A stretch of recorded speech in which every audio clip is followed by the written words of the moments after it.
L'Union européenne, ses institutions et leur politique. Il y a 6 institutions européennes importantes. Il y en a une qui propose et qui exécute, c'est la Commission européenne. Il y en a une qui recommande, c'est le Conseil européen. Il y en a 3 qui décident, c'est le Conseil des ministres, la Cour de justice des communautés européennes et la Banque centrale européenne. Enfin, il y en a une qui délibère, c'est le Parlement européen. La Commission européenne, elle est composée de 27 membres. Son président et ses membres sont choisis dans le cadre d'une négociation diplomatique entre les États membres. Une fois que le choix du président est fait, le Parlement donne son aval. Ensuite, le président négocie la composition de la Commission avec les 27 gouvernements. Les candidats commissaires sont auditionnés par le Parlement qui après accepte ou rejette la Commission en bloc. Seule la Commission peut formuler une proposition. Aucun texte européen ne peut avoir d'autre source initiale que la Commission. Mais en amont de la Commission, il y a les groupes patronaux et financiers qui sont les véritables auteurs des propositions et qui les transmettent simultanément à la Commission et aux 27 gouvernements. Lorsqu'un texte est adopté par les 27 gouvernements, c'est la Commission qui est chargée de son exécution. Conséquence de ce monopole de l'initiative. Si seule la Commission peut proposer, cela signifie qu'elle peut refuser de proposer ce que le Conseil des ministres ou le Parlement européen voudrait qu'elle propose. Ainsi, à 6 reprises, elle a refusé de proposer une directive sur les services publics. Une institution qui n'est pas démocratique a le pouvoir de bloquer des institutions issues du suffrage universel. Le Conseil européen, c'est-à-dire ce qu'on appelle dans les médias le plus souvent le sommet des chefs d'État et de gouvernement, eh bien, il s'agit de la réunion de ces chefs d'État ou de gouvernement des 27 États membres.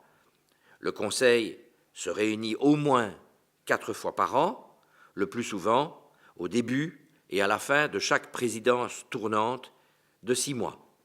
C'est le Conseil qui recommande les grandes orientations.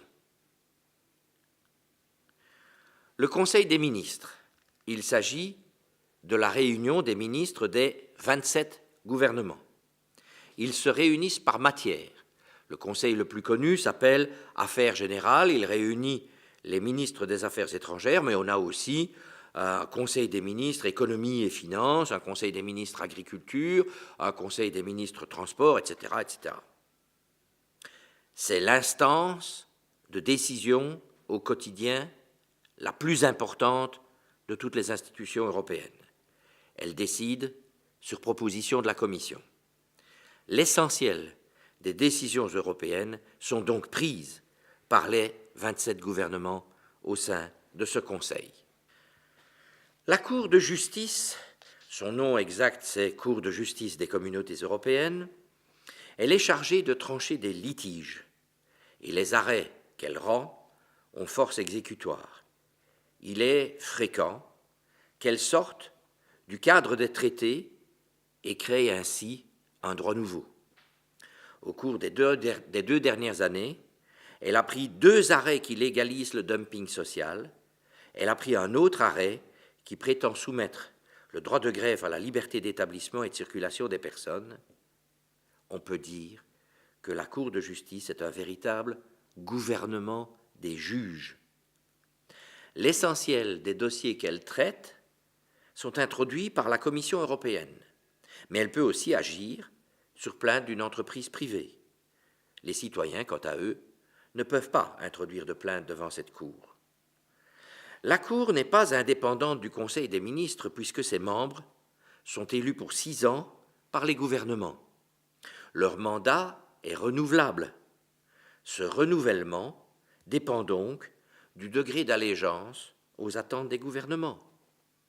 La séparation des pouvoirs, pourtant critère incontournable de la démocratie libérale, n'est pas respectée. La Banque centrale européenne, elle est créée pour émettre l'euro et gérer la zone euro. Elle est indépendante des gouvernements nationaux, du Conseil européen et du Conseil des ministres. Fait unique au monde, son président n'a de compte à rendre à personne. Sa mission est de combattre l'inflation, quelles que soient les répercussions sur l'emploi et l'activité économique. Le Parlement européen. Historiquement, un Parlement fait trois choses. Voter des lois, voter les recettes, c'est-à-dire les impôts, et les dépenses, c'est-à-dire le budget, et en troisième lieu, contrôler le pouvoir exécutif. Voter les lois. Le Parlement européen n'a pas le droit d'en proposer. Seule la Commission européenne dispose de ce droit. Mais dans 42 domaines, quand la Commission européenne fait une proposition, elle est soumise en même temps au Parlement européen et au Conseil des ministres. Les deux l'examinent chacun de leur côté. Quand ils ont fini, s'ils ne sont pas arrivés à un texte identique, il y a une négociation entre les deux. Le plus souvent, c'est le texte du Conseil des ministres qui l'emporte. Mais là, le Parlement a un vrai pouvoir, celui de dire non. Et quand il dit non, il n'y a pas de texte. Malheureusement, le Parlement se sert très peu de ce pouvoir, en fait, 4 fois en 10 ans. Prenons un exemple de cette procédure dans les 42 matières où Parlement européen et Conseil des ministres sont associés. Il s'agit de la fameuse proposition de Bolkestein sur les services. Le Parlement l'avait améliorée, mais pas assez. Le Conseil des ministres avait accepté certaines améliorations, mais pas toutes, et en revanche, il avait de son côté ajouté des éléments neufs. Au final, il y avait donc 2 textes, mais il restait, dans le texte du Conseil des ministres, des dispositions graves, notamment pour le droit du travail. Le Parlement européen pouvait dire non, et la proposition passait à la poubelle. Mais les socialistes et la droite ont accepté la décision des gouvernements, et le texte est devenu la loi européenne qui s'impose à tous. En conclusion, on peut dire que le Parlement est un petit co-législateur, parce qu'en dehors des 42 matières où il est co-législateur, c'est le Conseil des ministres qui fait la loi. Le Parlement européen n'est donc que très partiellement législateur. Même s'il peut parler de tout, et c'est parfois important, notamment sur des dossiers internationaux, il ne peut décider sur les questions de politique étrangère, sur les politiques monétaires, fiscales, commerciales, économiques, agricoles, de l'emploi. Les autres missions. Voter les recettes, le Parlement européen ne peut pas voter les recettes. Voter les budgets, il peut voter certains budgets, mais pas tous, et en particulier pas le plus important, celui de l'agriculture. Contrôler la Commission, une fois qu'il a accordé sa confiance à la Commission au début de la législature, la capacité du Parlement à contrôler la Commission est quasi nulle. Cela s'explique en partie par les faibles moyens de contrôle qui lui sont accordés par les traités, mais aussi par la complaisance de la majorité que forment depuis 1979 la droite et les sociodémocrates.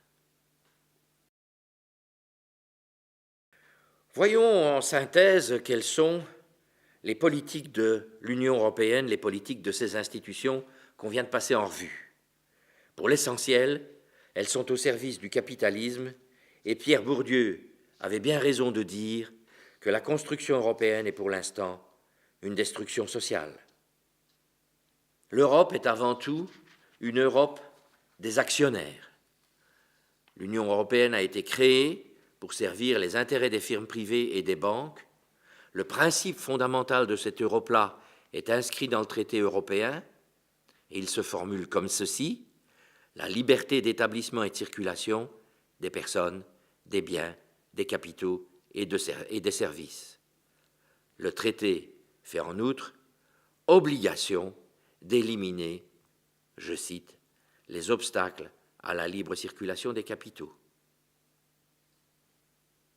En fait, il s'agit d'une liberté pour exploiter, car la liberté d'établissement et de circulation est la base légale de toutes les directives, celles qui mettent en concurrence tous contre tous, celles qui remettent en cause le droit du travail, celles qui privatisent les services publics, celles qui favorisent les délocalisations au sein de l'Europe et le dumping social, fiscal et écologique, celles qui permettent toutes les pratiques spéculatives.